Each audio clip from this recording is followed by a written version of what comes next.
Last week's emergency landing at Harrisburg's airport was even riskier than we first reported. The plane wound up skidding off the runway, but the pilot now tells us he landed without any power to that plane, and he shared those tense moments with our Carissa Schatzer. Carissa.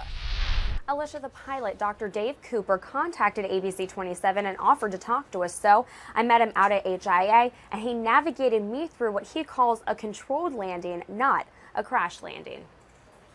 Well, it all started out with a very uneventful flight. I was looking forward to coming to Harrisburg, flying out of Wilkes-Barre Scranton. Normally, it's about a half-an-hour flight. But about 10 minutes away, everything went dark. Frankly, at that point, I didn't really know what was going on, but you sort of collect yourself, and we have three things that we do in aviation. It's called aviate, navigate, and communicate. But Cooper had no way to communicate other than a handheld radio, and with his panel out, no way to navigate.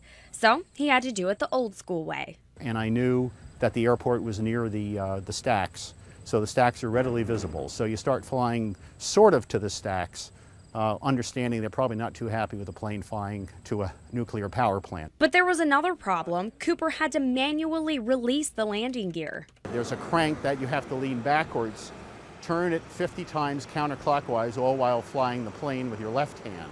As if that's not stressful enough, Cooper had to worry about colliding with other planes in midair because the power outage essentially made him invisible.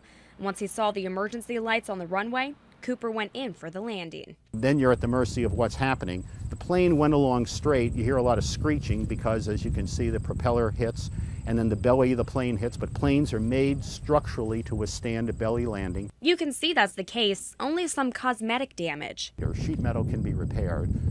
Life cannot be, and that's what I was thinking about. Obviously myself, my family, but also other people that might be in the air and not to jeopardize them. Despite the emergency scene that night. But I'd like to say in defense of small planes and single pilot that most land very successfully. We have a great track record.